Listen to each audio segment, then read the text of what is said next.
커뮤니티랑 교육 그에 집중이 돼 있고요. 그리고 이거는 저희가 뭐 매출이 없고 그냥 좀 가상화폐나 블록체인을 좀 알리려고 하는 일이고, 이제 저희가 ATM 사업 그리고 트레이딩 사업이 있어요. 그래서 ATM 사업은 쉽게 설명드리자면 자판기 같은 느낌이고, 뭐 현찰을 입금하면 코인을 바로 보내주는 기계들이고, 저희가 홍콩에 이거를 한 40개 이제 깔아놨고요. 그다음에 트레이딩은 이제 증권사 하는 역할처럼 사람들이 코인을 사거나 팔고 싶은데 저희 통해서 할 수가 있는 거고요. 그리고 저희가 이제 사실 매출 제일 큰 사업은 저희 자체 자산으로 자금으로 트레이딩 뭐 여러 가지 전략들로 이제 이익을 만들어내는 사업이고, 그게 어떻게 보면 그냥 헤지 펀드나 뭐 그런 이제 바이사이드 펀드 같은 느낌이죠. 그래서 일단 여기까지 어떻게 왔는지 좀 설명을 드리면서 이제 설명 중에 팁들을 몇 가지 드릴게요.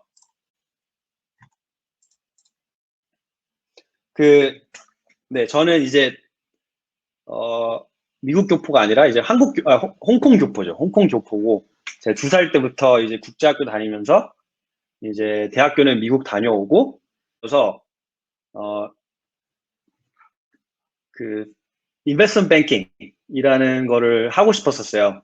근데 딱 제일 중요한 거는 관심이 없었던 게, 그러니까 진짜 그러니까 관심을 어떻게 보면 되게 가볍게 생각할 수 있고 좀 더 진지하게 생각하면, 사람들이 뭐 교과서를 보고 뭐 수업을 들으면서 배우는데 이게 정말 어떤 업계의 관심하고는 되게 다른 것 같고요.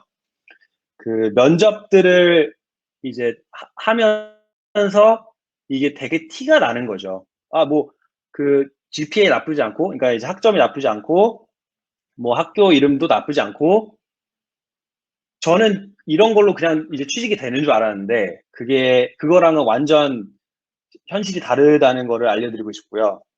그래서 이제 아까 말씀드렸던 뭔가 M&A, 뭐 인베스트먼트 뱅킹 이런 핫한 키워드들로만 이제 이해를 했지, 실제로 금융이라는 건 어떻게 돌아가고 M&A 이런 팀에 들어가면 진짜 하는 일이 뭐고, 좀 더 깊은 이해를 하려고 노력이 별로 없었고요. 그리고 이제 어쨌든 학생 생활하면서 이거는 이제 선배들이나 좀 멘토들이 있으면 되게 도움이 되는데, 그런 것도 제가 뭐 솔직히 말씀드리자면 노력을 별로 안 했었던 거죠. 그래서 일단 첫 번째 팁은 관심을 갖자. 네. 그래서 일단 이제 홍콩 돌아와서 네, 삼성증권 홍콩법인에 취직을 하게 됐고, 팀은 이제 에퀴티 세일즈.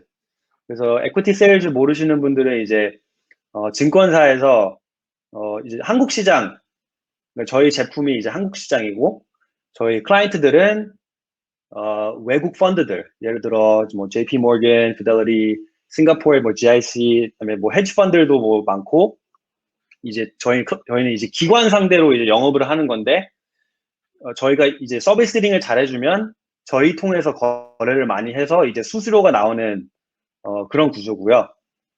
그래서 이제 저한테 하는 두 번째 질문, 이제 보통 사람들이 홍콩에서 일하고 금융인데 왜 한국 회사를 다니냐. 그래서 이제 두 번째 팁으로 넘어가자면 장점을 살리자라는 팁이고요. 영어로 표현하면 좀 더 좋은데, 자기의 edge, find your edge, 이런 게 되게 좀 도움이 되는 것 같아요. 이상적이진 않지만 현실을 놓고 보면 이제 성공률이 높아지는 케이스인 것 같고요.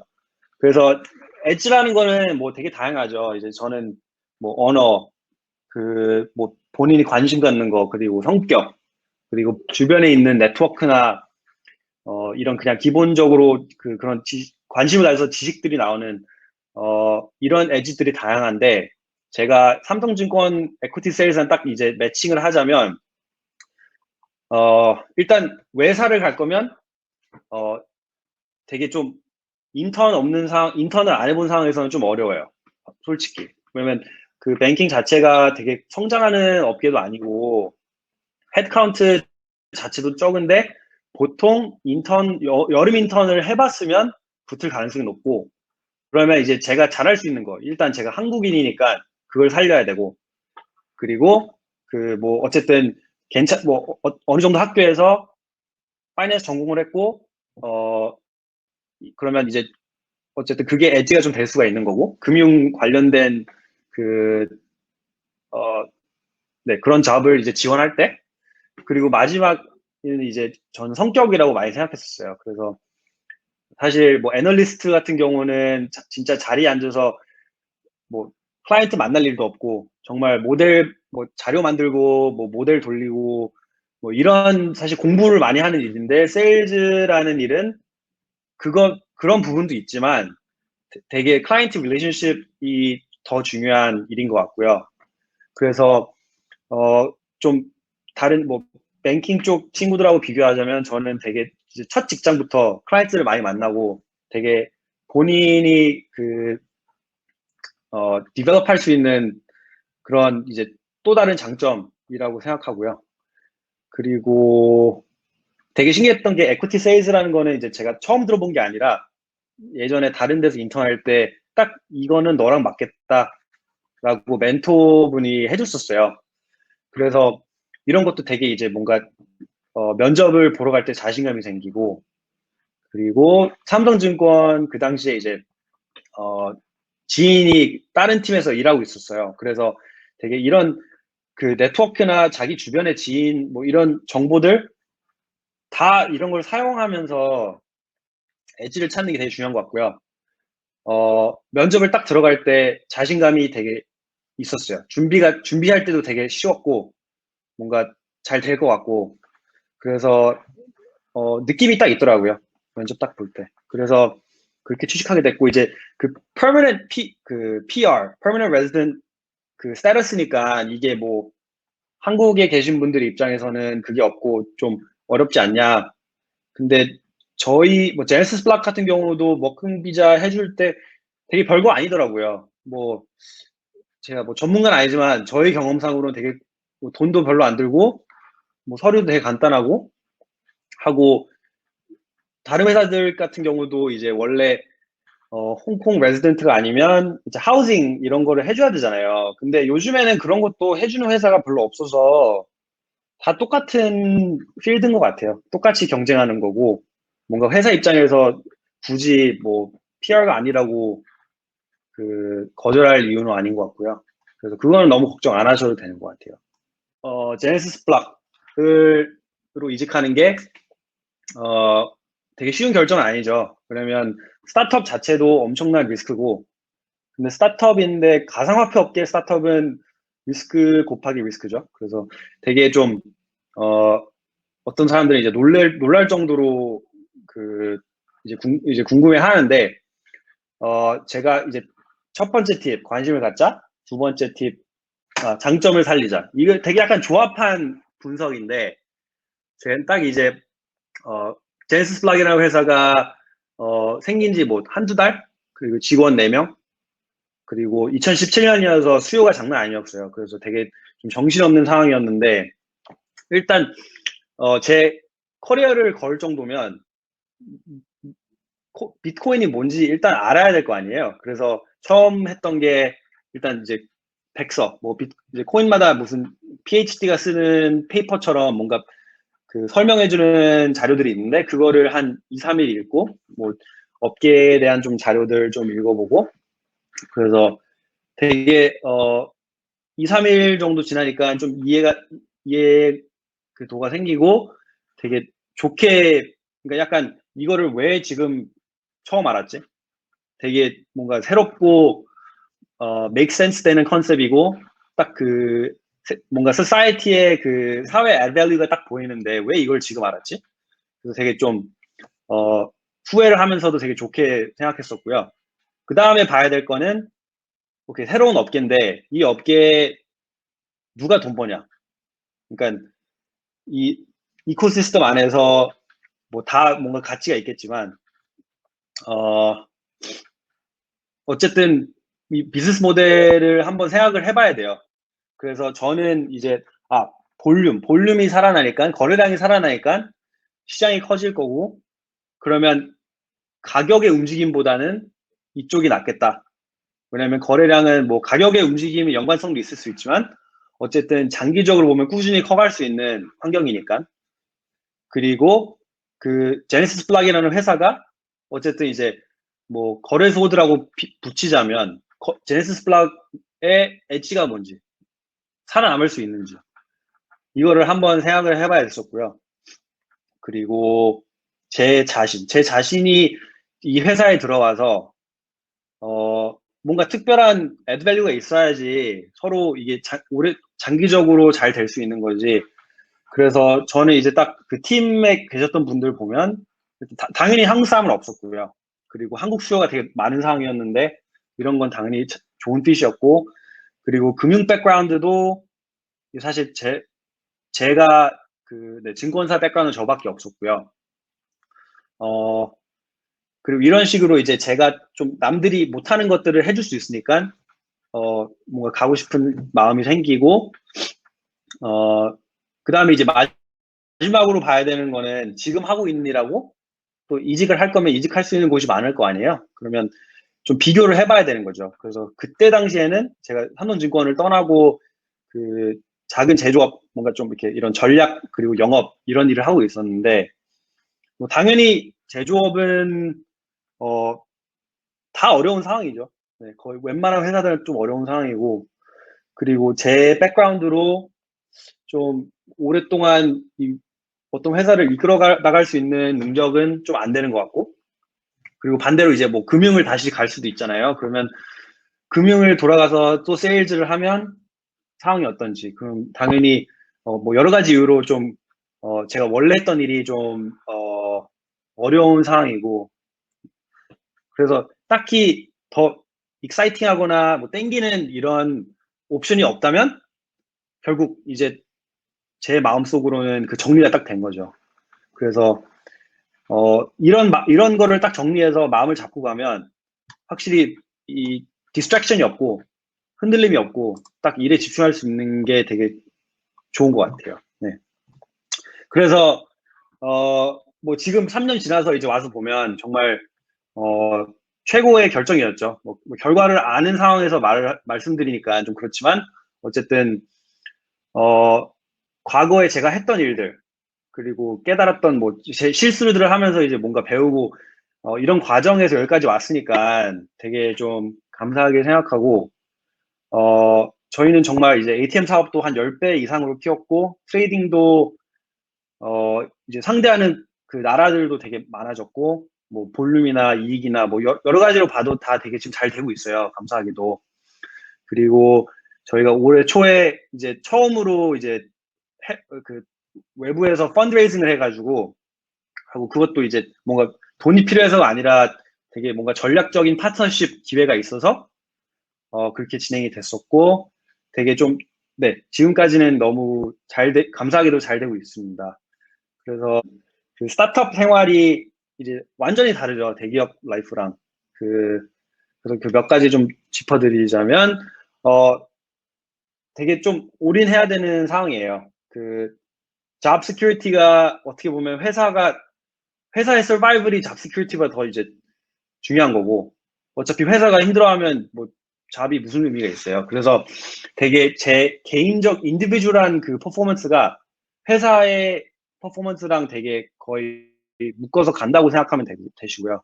그러니까 예를 들어 뭐 그냥 뭐 여름이니까 일주일 휴가 갔다 와야지 뭐 이런 거는 말도 안 되는 상황이고요. 그거는 특히 첫 1, 2년은 사람도 별로 없고 이러니까 뭐 어디 여행을 가도 일을 할 준비가 돼 있어야 되고 계속 그냥 자연스럽게 신경이 쓰이는 거죠. 두 번째로는 이제 인원수가 적으니까 이제 또 금융이랑 비교하자면 프런트, 미들, 백오피스 이렇게 나눠지고 뭐 세일즈도 뭐 나라별로 나눠지고 뭐 이럴 수 있는데 스타트업은 뭐 5명, 10명, 20명 이런 상황인데 그런 여유는 당연히 없고요. 솔직히 하기 싫은 것도 많이 해야 되고 그리고 못하는 것들을 빨리 배워야 돼요. 그러니까 예를 들어 저 같은 케이스는 세일즈 많이 해봤지만 백오피스 일은 안 해봤잖아요. 그러면 그 뭐 새로운 고객이 이제 그 등록하고 저희랑 언보딩을 하는데 이제 KYC 막 뭔가 이제 AML 그러니까 그 돈 세탁 뭐 이런 뭐 컴플라이언스에서 하는 일들이 되게 많아요. 데이터베이스 돌려야 되고 백그라운드 체크해야 되고 이런 것들이 사실 해본 적이 없는데 다 배워야 되는 거고 그리고 또 이 레귤레이션 입장에서 그러니까 불법적인 뭔가 그 그러니까 룰들이 있는데 그 룰들을 안 따르면 어떻게 어쨌든 저희 회사가 페널티를 먹을 수 있는 상황이니까 이런 것도 많이 공부했었고요. 그러니까 이런 식으로 사실 재미는 없지만 회사가 잘 되기 위해서 이런 공부를 많이 이런 일을 많이 해야 되고 공부를 많이 해야 되는 상황이고요. 그리고 네, 그냥 기본적으로 적극적이어야 돼요.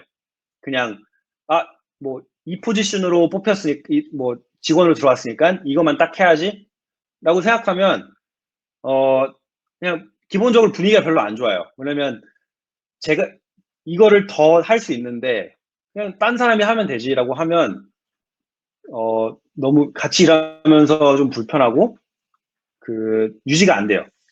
계속 자기가 할 수 있는 걸 더 해야 되고 뭔가 좀 여러 그 역할들이 같이 시너지가 있고 되게 효율적으로 움직일 수 있게 이런 큰 그림 생각이 많아야 되고요. 그래서 그 뭐 반대로 좀 장점은 그거죠. 큰 뭐 대기업 같은 데서 제가 무슨 뭐 매니저급이라고 쳐요. 그러면 뭔가 조직을 바꿀 수도 없잖아요. 그리고 사실 임원 정도 돼도 조직 바꾸는 게 정말 쉬운 일이 아니고 또 이제 주주들이 많으니까. 그래서 스타트업은 되게 빨리 움직일 수 있고 그 방향을 딱 정하면 금방금방 이게 바뀔 수 있는 게 좀 장점이죠. 네, 그리고 당연히 이제 뭐 위에 다 설명해서 아시겠지만 정치 이런 거는 네, 할 시간도 없고 그 뭔가 방향이 안 맞으면 그냥 자연스럽게 그 그냥 회사에서 나가던 아니면 그냥 결정이 빨리 돼가지고 또 움직이게 되는 거죠. 이런 거를 오랫동안 뭐 오랫동안 이렇게 이런 뭐 싸움들이나 이런 걸 할 시간이 없으니까. 그래서 이런 면들이 되게 편하죠, 일하기. 네. 또 블록체인 업계 매핑을 좀 설명드리고 그다음에 어느 좀 이 분야들이 좀 잘 될 것 같은지 제 개인적인 의견을 좀 말씀드릴게요. 그래서 일단 뭐 저희도 거래량 쪽에 있으니까 거래소를 먼저 설명드리자면 되게 지금까지도 되게 잘 되고 어, 탑 그러니까 탑급 거래소들로 보자면 네, 되게 잘 돼요. 그래서 저는 랭킹을 1위로 할게요. 제가 예를 들어 다른 일을 하다가 뭐 블록체인 어느 회사 들어가야 되냐 그러면 바이낸스 같은 그 거래소에 들어가고 싶을 것 같아요. 왜냐면 지금 그냥 이제 거래량이라는 거는 이제 선물 시장이 현물보다 훨씬 크거든요, 거래량이. 그래서 되게 거래소 입장에서 되게 좋고 그다음에 요즘에 파생 상품도 되게 많이 나와서 거기도 되게 그 기회들이 많아요. 예를 들어 제가 뭐 트레이딩 회사인데 크립토를 그러니까 가상화폐를 거래하는 이유는 보통 시장이 되게 이니피션트하고 돈 벌 기회가 되게 많이 보여서 하는 건데 이런 파생 상품들이 나오면 얼마나 더 기회가 많겠어요. 그래서 이쪽은 뭐 여전히 잘 되고 있고요. 그 다음에 이제 블록체인 개발, 블록체인 어쨌든 기술이니까 개발 쪽도 이제 항상 관심이 많고 좀 설명드리자면 블록체인 종류가 두 가지로 나눠져요. 일단 퍼블릭 체인이라는 게 있고 프라이빗 체인이라는 게 있는데 퍼블릭 체인은 들어보신지 모르겠지만 이더, 뭐 비트코인 아무나 접속할 수 있고 아무나 사용할 수 있고 무슨 리스트릭션이 없는 그런 게 퍼블릭 체인이라고 하고요. 프라이빗 체인은 보통 이제 기업들이 그 기업들이 만들어서 쓰는 테크라고 설명드리면 되고요. 좀 예를 들자면 뭐 무슨 삼성전자, 뭐 삼성 갤럭시 폰을 만드는데 서플라이 체인이 있을 거 아니에요. 그러면 이 서플라이 하는 업체들이 한 10개라고 치면 블록체인을 사용해서 이 회사들이 사용할 건데 딱 얘네만 볼 수 있고 얘네만 데이터를 입력할 수 있고 당연히 뭐 애플이 볼 수 없는 이런 데이터들이겠죠. 그러면 이게 프라이빗 블록체인이라고 하는데 그 리스트릭션이 있는 그 기술이고, 보통 이제 비즈니스 모델로 보면 퍼블릭 체인은 코인이 처음 이제 되게 뜰 때 핫했지만 사람들이 이제 빨리 깨달았던 게 비즈니스 모델이 좀 안 나와요. 매출을 빨리 만들어낼 수 있는 시스템이 아니고, 어쨌든 세상한테 딱 풀어주는 거니까 이 기술을 아무나 쓸 수 있고. 그래서 하고 보통 이제 중앙화가 안 돼 있고 그냥 한 팀이 만들긴 했지만 나중에 이제 이게 퍼블릭이 돼버리면 그 사람들이 이제 뭐 무슨 권리들이 없으니까 좀 매출화하기 좀 어렵고요. 그래서 이 팀들이 보통 퍼블릭을 하나 만들고 이 테크로 프라이빗으로 가요. 프라이빗으로 간다는 거는 B2B 사업을 하겠다는 거죠. 그래서 예를 들어 IBM이 뭐 무슨 블록체인 만들고 싶은데 컨설팅이 필요하다. 그럼 얘네 기반으로 이제 개발을 시작할 수도 있고, 이런 식으로 이제 매출이 나오는 거죠. 뭐 딱 그 한국에서 제일 유명한 게 아이콘 루프라는 회사가 그 정부랑 한국 정부랑 뭐 파트너십이 있어가지고 뭐 아이디, 그러니까 민증 같은 거를 블록체인에 올려서 뭐 이런 컨셉들, 네, 이런 게 딱 좋은 예인 것 같아요. 네. 그리고 유틸리티 토큰 뭐 다양하지만 유틸리티 토큰은 이제 그 코인을 발행해서 코인을 어디다 사용을 하는 건데 그냥 투자 뭐 이런 용도가 아니라, 근데 이제 제일 핫한 게 스테이블 코인이죠. 스테이블 코인은 단순히 말하자면 뭐 US 달러를 은행에 일불 입금하고 이 통장에 일불 들어오면 그 코인 한 개가 나오는 거죠. 발행이 돼서 그 사람한테 가는 거죠. 그러면 이게 되게 그 좀 잘 되는 이유가 그 거래소에서 거래를 하는데 굳이 그 피앗, 그러니까 진짜 돈으로 바꿀 필요는 없잖아요. 그리고 제가 뭐 제 친구한테 돈을 보내는데 실제로 송금하는 것보다 스테이블 코인을 사용해서 그러니까 뭔가 트랜스퍼 밸류가 되게 좀 수월해지고, 거래할 때도 이게 실제 그 돈이 아니기, 그러니까 피앗 커런시가 아니기 때문에 뭔가 레귤레이션이나 이런 걸 좀 피할 수 있고 되게 좀 플렉시빌리티가 있어서 좀 되게 잘 되고 있고요. 스테이블 코인 거래량이 네, 가상화폐 업계에서 2위예요, 지금. 그러니까 비트코인 다음에 스테이블 코인인데 그만큼 많이 사용이 되고 있다는 거고. 그리고 이제 기관들이 많이 들어올 거라고 다 생각을 하고 계세요. 그래서 기관들이 들어올 수 있게 그 인프라를 만들어줘야 되는 그 분야가 있죠. 그래서 보통 이제 어떤 뭐 헤지 펀드가 주식 거래할 때 그 주식을 직접 들고 있는 게 아니라 위탁을 하고 이런 시스템이 있잖아요. 그리고 법적으로도 그렇게 해야 되고, 그러면 코인을 거래할 때 이 코인을 얘네들이 자체적으로 들고 있으면 뭐 사고가 날 수도 있고, 뭐 이게 보험이 돼 있는 건지도 모르겠고, 되게 그 트레디셔널한 구조에 안 맞는 시스템이죠, 지금. 그래서 이런 거를 만들어내는 회사들이 있고, 마지막으로 이제 advisory 쪽을 설명드리고 싶은데, advisory가 사실 시장이 핫할 때 돈을 되게 많이 벌었었어요. 그러니까 advisory는 되게 다양할 수 있는데, 예를 들어 이제 코인 발행 ICO라고 표현을 하죠. 근데 펀드 발행을 많이 하는 타이밍에 뭐 이 팀들이 이런 걸 해본 적이 없잖아요. 뭐 다 그냥 개발자고 뭐 교수고 뭐 그냥 그럴 수 있는데 펀드레이징을 도와준다. 그러면 내가 100을 펀드레이징 해줄 테니까 나한테 10을 줘.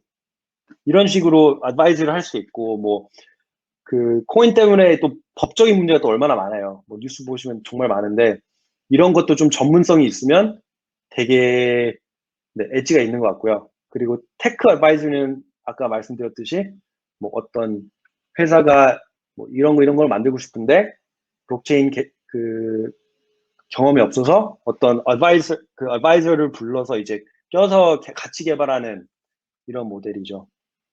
네. 네, 또 사실 부자들은 많은데 제 시간을 생각해서 딱 네, 이 정도만 준비했고요. 네, 질문 혹시 뭐 바로 주시면 감사하겠습니다.